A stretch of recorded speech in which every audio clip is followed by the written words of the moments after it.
Ladies and gentlemen, boys and girls, welcome to another Mrdoctorwhofan13 video. Now, today, I'm not only going to be giving my first impressions on the Doctor Who 2013 Christmas special, The Time of the Doctor, a week late, which I apologise for.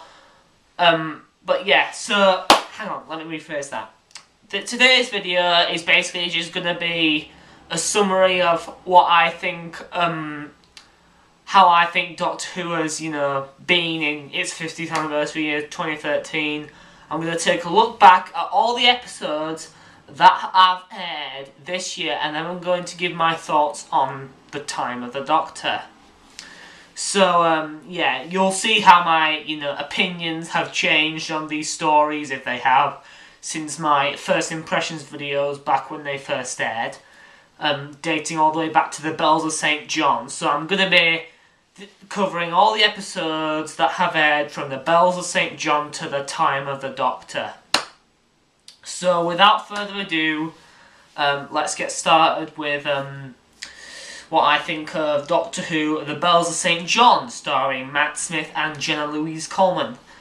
Bells of St. John, like I said in my first impressions video, I thought this episode kind of sucked, but in all honesty, I thought it was, a pretty mediocre mid-season opener, to be honest, because while it was, there was nothing wrong with the pacing, and, it did have, plenty of action. I just felt as though, it did drag a little bit for a 45-minute episode. It was pretty boring. And also, I think the Great Intelligence appearing at the end was pretty predictable.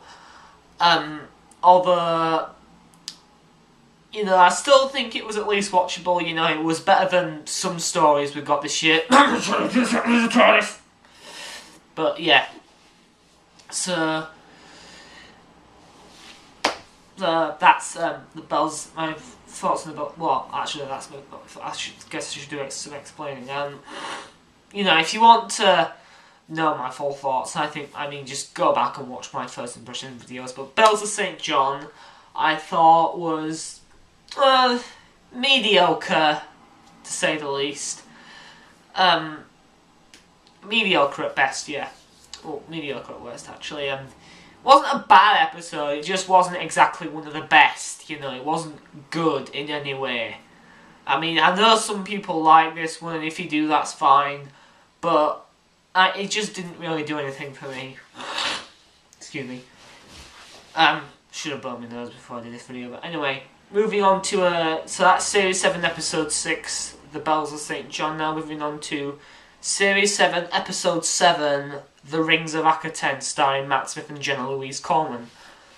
By the way, I thought Bells of St. John, one thing I will give it credit for, it was a great, it was actually a very good introduction to the Clara that we'd see throughout the rest of the series. So, anyway, The Rings of Akhaten. Now this is actually one of my favourites from Series 7. Mostly because, I know I said I thought it was pretty good back in my first impressions video, but it has grown on me a little bit because, well, the more I've watched it, the more I've grown to love it. I thought this was pretty underrated, actually. I know a lot of people didn't particularly like this one, but I thought it was really good. Because, well, I do think the ending was a bit weak, with it being all sentimental and everything. I really liked the 11th Doctor's speech at the end of the episode, where he's talking about, the things he's seen, take my memories and everything like that. I thought that was really good. What else? Oh yeah, I really liked how Clara actually did a lot more in this episode compared to the Bells of St. John, where she just, did jack shit, to be honest, really. She just stood around watching. Well, she did a similar kind of thing in this one, but we got some, background story from her family and everything, how her parents got together. But at the end, she actually, defeated the Sun God by making him eat this leaf, which was full of memories in the future that never got lived. Although I didn't quite like that ending, I will give her credit for actually doing something. I do like Neil Cross's writing in Doctor Who, to be honest. So, yeah. The Rings of Akhaten. I also really liked the Queen of Years, Mary Gillel. Although I have no idea how she can know every song ever and manage to get one wrong. Although actually it is a child. Although actually scratch that, because it is she is a child, really, when you look at her, and she's, you know, nervous about singing in front of her sun god, and if she gets one tiny note wrong, she'll make him angry. So, yeah.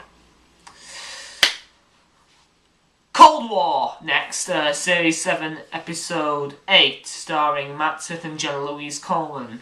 This was probably the best of Series 7 in my opinion, and yes, this is including Part 1 as well. I just loved this episode. This was a fantastic... Oh, by the way, I forgot to give my ratings out of 10 for the episodes. Bells of St. John, I give a 5 out of 10.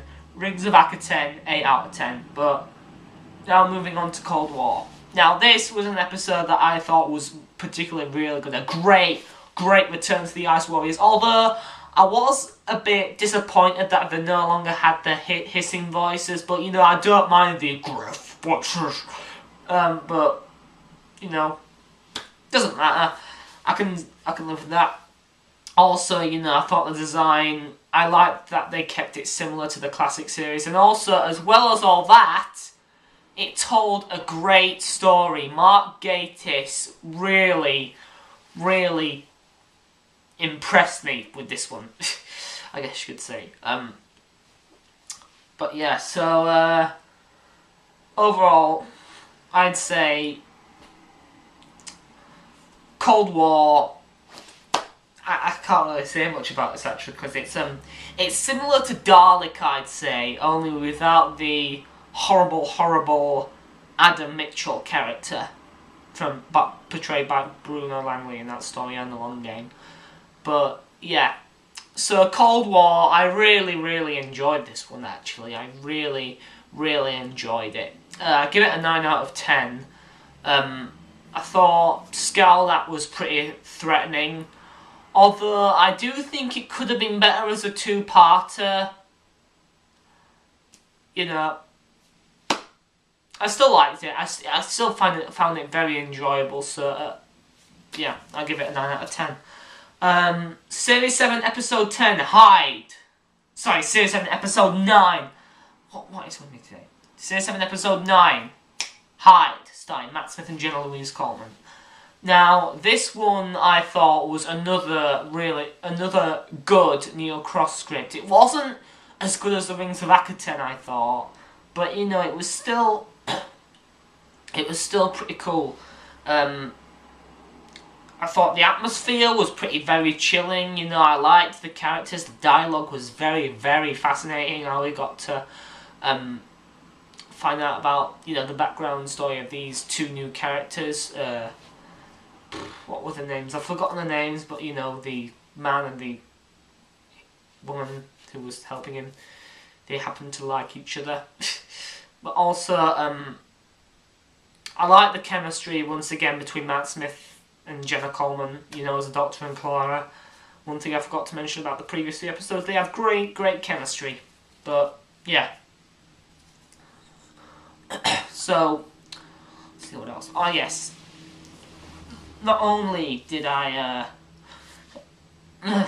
also liked how they, you know, had the idea of going into a pocket universe and rescuing someone else. Parallel pocket universe, which they also reference later in the Day of the Doctor, so yeah. Although one thing that this story really did suffer with was the same thing that the Rings of Akhaten suffered with, and that was the ending. Now, Hyde, I think, has probably the most infamous ending in any Doctor Who story from the new series, at least. You know, a lot of people like me, a lot of people, myself included, thought that it was just, you know, a bit rushed and tacked on, and it was a bit like the ending to Asylum of the Daleks, only not quite as bad because, you know, it was just rushed and tacked on with no explanation whatsoever. It was just, I saw it as just, you know, a twist in the end to attract the females who like the love story. But hey, I give a 6 out of 10. Not quite as good as The Rings of Akhaten, but still a, you know, good story. Actually, no, I give it a 7 out of 10. 7 out of 10. Good story. And now we have the dud of Series 7 Part 2. We have Series 7 Episode 10, Journey to the Centre of the TARDIS, starring Matt Smith and Jenna Louise Coleman. Oh my god, Steve Thompson. Why did they have to get him back to write this? We already know how bad of a job he did back in Series 6 with The Curse of the Black Spot, but getting him back for Series 7 was a bad move, Moffat. I mean, okay, let's start with the background of the story. We were promised that we would see more of the TARDIS than ever before. You know, which we kind of did, but, anyway. We were promised that, well, Moffat said that he had been haunted by the 1970, yeah, I think it was the 1976 story. 1977, I think. I don't know. The story, The Invasion of Time, starring Tom Baker. Because, you know, we were promised that we'd see more of the TARDIS than ever before, which, you know, I think we saw quite a bit of the TARDIS, but he was disappointed, at least, that we didn't, we didn't get what we were promised. But, and so, he came up with the idea of showing more of the TARDIS in a Series 7 story called Journey to the Centre of the TARDIS. And guess what?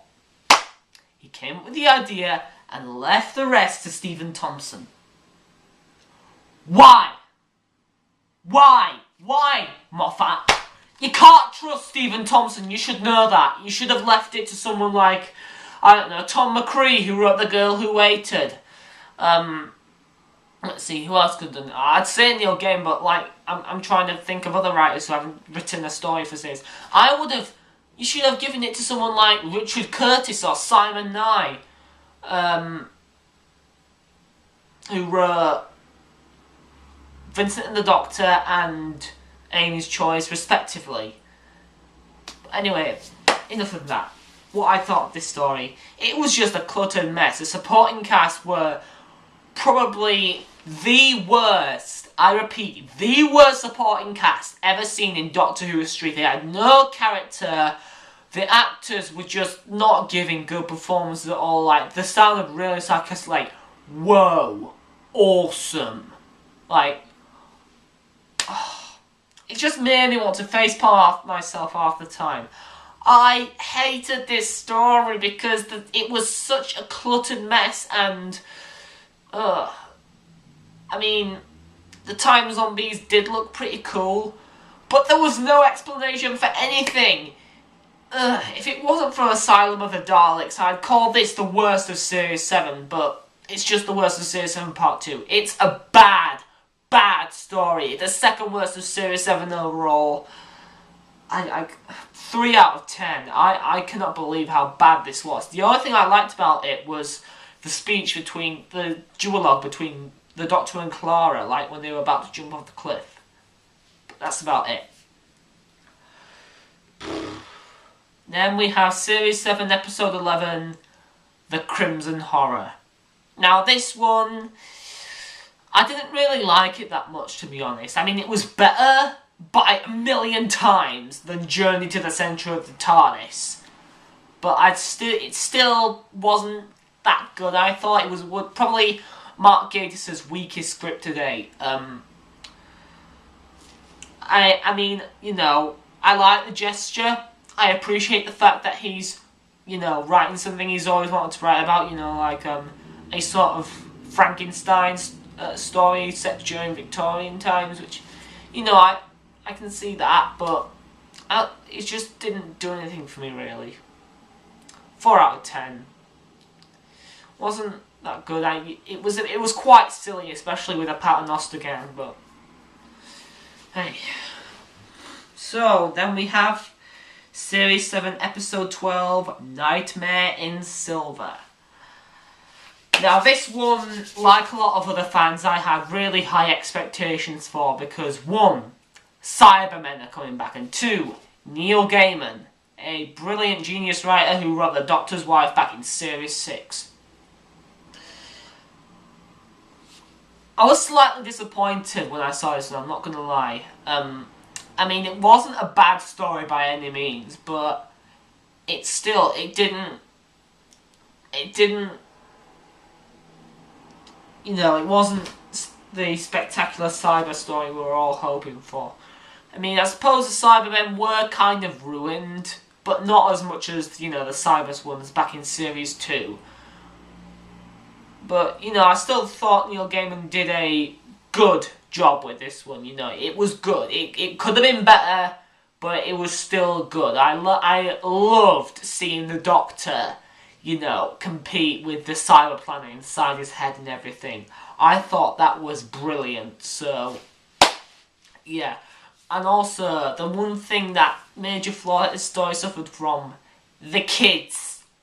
Angie in particular. I mean, I didn't mind Artie because he didn't do, because, you know, he was, maybe because he didn't do much, but Angie was so irritating. I mean, let's see. Okay, Neil Gaiman. One thing you have to understand about kids these days, yes, they are stereotypical, like, oh, everything's stupid, but they're not like that all the time, you know. Angie, I just see as a spoiled brat. Really. I mean, Neil Gaiman could have written her much better, because she was just annoying, and she felt as though she was just there to, you know, criticise every tiny little thing until the end, so, yeah. But still, it wasn't a bad story. It did have some quite entertaining moments. The Cybermen were creepy again. So, all in all, I give it a 7 out of 10. Not a bad story, but could have been better. And then we have the Series 7 finale and the first in the 11th Doctor trilogy, Series 7, Episode 13, The Name of the Doctor, starring Matt Smith and Jenna Louise Coleman. Now, this was a fantastic finale. This is where Moffat began the road to redeeming himself. This was his best script since The Good Man Goes to War, The Name of the Doctor. You should all know that I like this one if you've seen my first impression video of it. I thought it was absolutely brilliant, just brilliant. I mean, I like the fact that, you know, we got to find out who Clara is, as well as find out who, as well as, you know, finding out about the Doctor's greatest secret, which we originally all thought was his name because of the title, The Name of the Doctor. But it was a secret incarnation portrayed by John Hurt, who was introduced in this very story at the very end, who also didn't, you know, he didn't call himself a doctor because he fought during the Time War. I mean, I know, you know, it's kind of spoilers because we didn't know who exactly John Hurt's Doctor was until the day of the Doctor. But in the Name of the Doctor, you know, we just suspected that he did something so bad that he couldn't bear to call himself the Doctor. So, yeah, The Name of the Doctor, second best story of Series 7 overall, a great series finale, best series finale since the Pandora Globus and the Big Bang, and also Moffat's best script since The Good Man Goes to War. I give it a 9 out of 10. And then I would move on to the 50th anniversary special next, the Day of the Doctor. But first I want to take time to do something that I haven't looked at yet. I didn't do a first impressions video on this, and that was Mark Gatiss' 50th anniversary docudrama, An Adventure in Space and Time. Now this was absolutely brilliant. It's the best thing we've gotten out of Doctor Who all year, I'd say. Yes, even better than the 50th anniversary special itself, The Day of the Doctor, although that was... I don't know, they're both good, they're both really up there, but An Adventure in Space and Time, marginally better, but yeah. So, this is the first time I can give my full thoughts on An Adventure in Space and Time. I loved David Bradley's portrayal of William Hartnell. He was just fantastic. This was more than the genesis of Doctor Who. This was about the story of Verity Lambert trying to get a job in television. This was the story of William Hartnell, you know, his life being changed by Doctor Who, and how he really wanted to go on to do more than for just 4 years, but he couldn't because he was ill. So yeah, but, you know, after this story, I cried. I wanted to cry, honestly. I couldn't cry, but I wanted to. And I could never look at William Hartnell in the same way again. Originally I thought, you know, he was just an actor who did this show, like, for a job. But no. After, you know, watching An Adventure in Space and Time, and also watching that interview with him on the 10th Planet DVD, William Hartnell was someone who really loved the show. I can tell. And he really was 100% committed to it, and he really wanted to go on to do more with the show, but unfortunately he couldn't because of his poor health. I really wanted to see more of him, but you know what, we got Patrick Troughton as a substitute, which was really great. Although, one thing I didn't like about this episode, no, not this episode, this docudrama, Reece Shearsmith as Patrick Troughton. Too young. Too flipping young. I thought, you know, they could have picked a better choice for Patrick Troughton to be casting choice for Patrick Troughton, to be honest. But hey, I liked the gesture of you know, William Hartnell looking at the console to Matt Smith at the very end. I thought that was very nice. But it was pretty poorly done, to be honest. I don't know. But still, I give it an 11 out of 10. Yeah, 10 out of 10. 11 out of 10. Because it was just such a great love letter to Doctor Who, like Mark Gatiss said. And also, as an extra little bonus here, I'm going to talk about the missing story that was recovered and seen for the first time since 1967 to 68, The Enemy of the World. So, The Enemy of the World.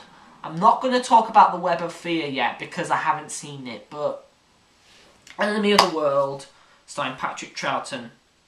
Great story. Fantastic.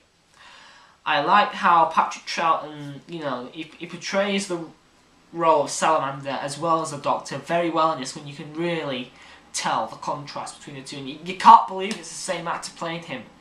Seriously, Patrick Troughton was the standout of The Enemy of the World.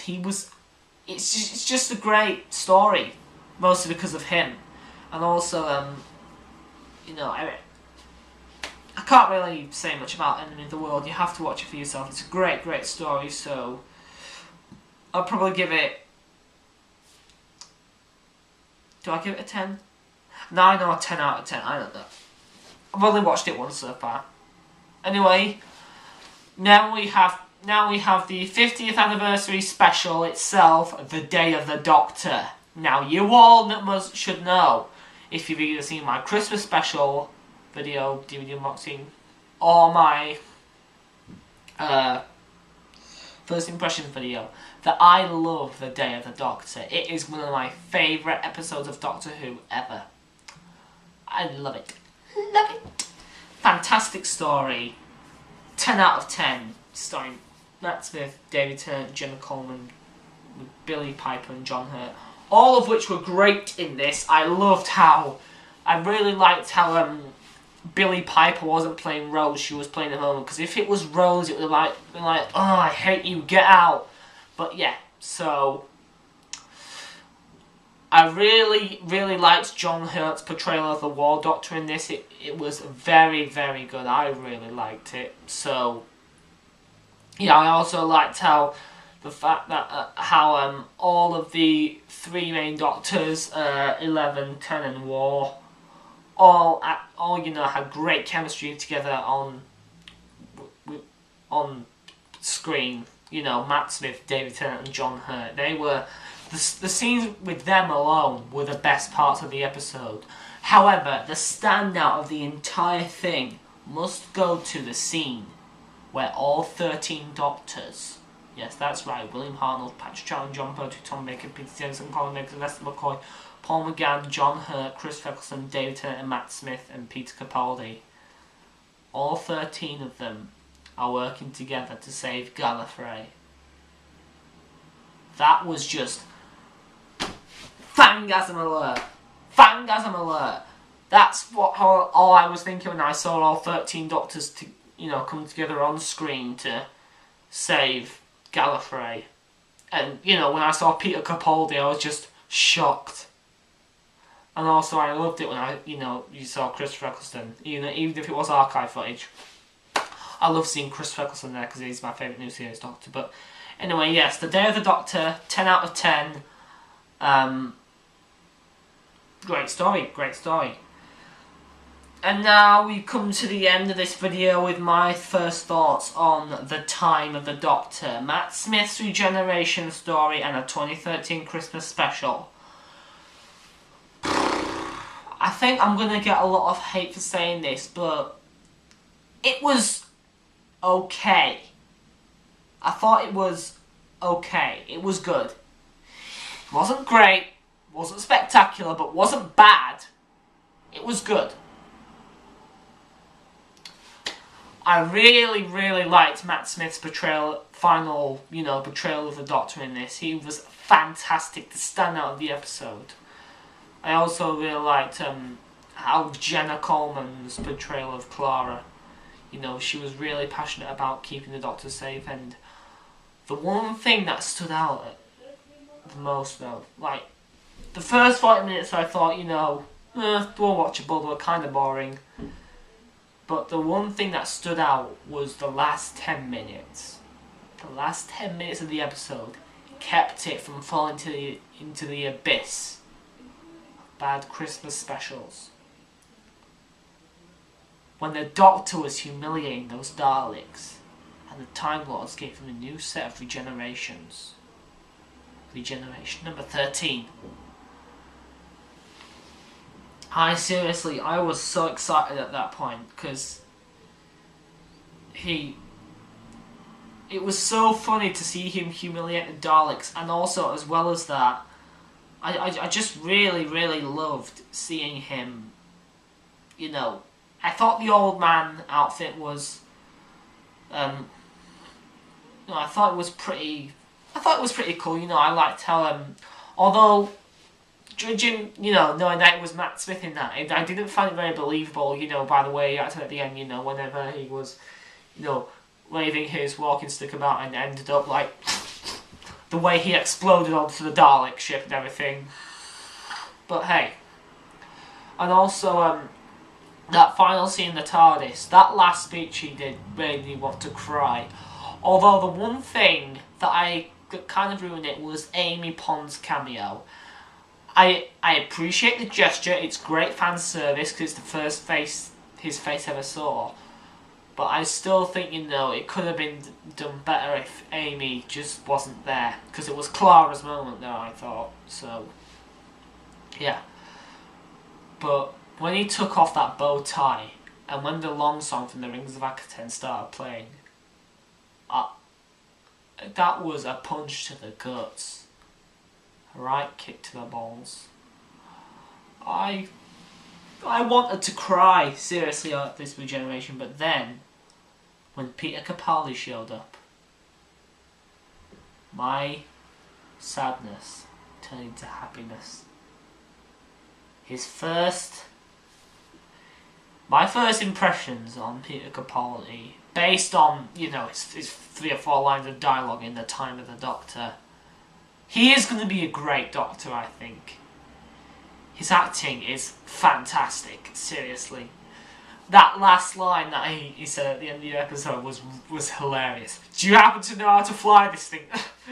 it made me laugh. Seriously, it was fantastic. I just loved seeing Peter Capaldi. It's such...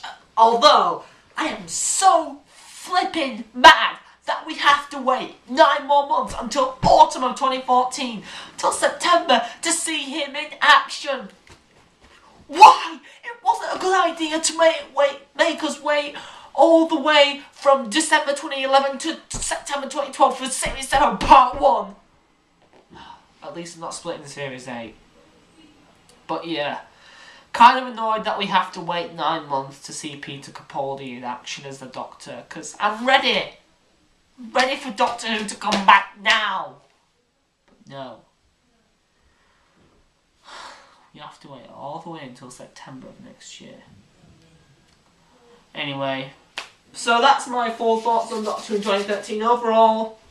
It's been a pretty good 50th anniversary year, although Series 7 Part 2, while some episodes were disappointing, it wasn't nearly as disappointing as Series 7 Part 1. The 2013 specials I thought were great. The 11th Doctor trilogy I now think is a very good trilogy of stories, even if the Time of the Doctor is, you know, not as good as the other two. You know, the Name of the Doctor, the Day of the Doctor, and the Time of the Doctor, all from the 11th Doctor Swan Song trilogy. But hey, I thought it's been. I'm recording. No. Sorry. Anyway.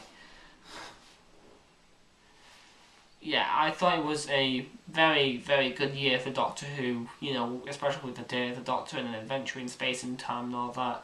And some really good episodes from Series 7 Part 2 as well, you know, like Cold War, The Name of the Doctor, The Rings of Akhaten. It's great. It's been a very good year for Doctor Who, I think, so... Yeah, so that's that for... Now, this is Mrdoctorwhofan13 saying word out, and, well, I suppose I'll see you in 2014, starting probably with my Doctor Who DVD collection as of then. Well, probably. Yeah, my Doctor Who DVD collection as of January 2014, but first, my unboxing of the Space Museum, The Chase will be coming, so... Yeah, word out.